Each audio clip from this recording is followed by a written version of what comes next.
आखि पतारे मांस चढ़ी जाइछि कि एहाकु केमिति शेष करिबे भाबुछंती कि जदि आपणक आखिर पतारे एमिति होइछि आपण भाबुथिबे एमिति कोन पई हेला एहा कोलेस्ट्रोल एवं बिल पई होई थाए।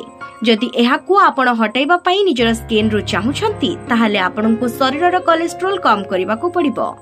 शरीरर लिवर को परिष्कार करिबा पई पड़िबो। जदि भाबुथिबे बाहरु आमे किछि लगाई आखि उपरे ठीक करिदेबु सेमिति किछि भी ठीक हेबो नाही। एहाकु आखि उपरु हटाइबा बहुत सहज। तेणु आपणको खाइबारी किछि परिवर्तन करिबाकू पड़िबो। व्यायाम भी प्रत्येक दिन करिबा पई पड़िबो।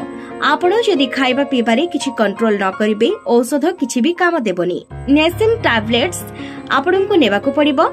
एही टैबलेट कोलेस्ट्रोल को कम करिबारे बहुत सहायता करे। अर्जुन छाल चूर्ण गोटे चामच नेबे ताको गोटे ग्लास पानी रे पकाई 5 मिनिट फुटाइबे।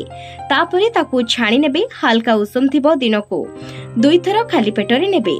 देखिबे एहा द्वारा आखि ऊपर पतारे जो मांस जोड़ी थिबो छाड़ी जिवो। खाइबारे रसुण खाइबे प्रत्येक दिन। एहा कोलेस्ट्रोल कम करिथाय। खाइबा केवल दिन रे 2 थर खाइबे। लंच करिबे दिन 10 टरु 12टा मध्यरे। डिनर करिबे संध्या 6 रु 7 भितरे। एपरी 2 मास करिबे देखिबे कोलेस्ट्रोल कम होई जिवो। शरीरर मोटापण कमी जिवो। लिवर मध्य सुस्थ रहिबो।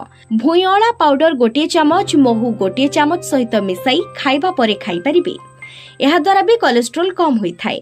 मांस जो आखि ऊपर चढ़ी जाइथिबो एप्पल साइड विनेगार और जड़ा तेल समान अनुपात रे मिसाई मसाज करि परिबे।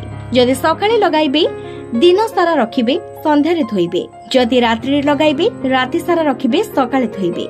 एहा करिबा द्वारा बहुत भलो रिजल्ट मिलिबो। व्यवहार पूर्वरु आयुर्वेदिक विशेषज्ञकर परामर्श निश्चय नियंतु।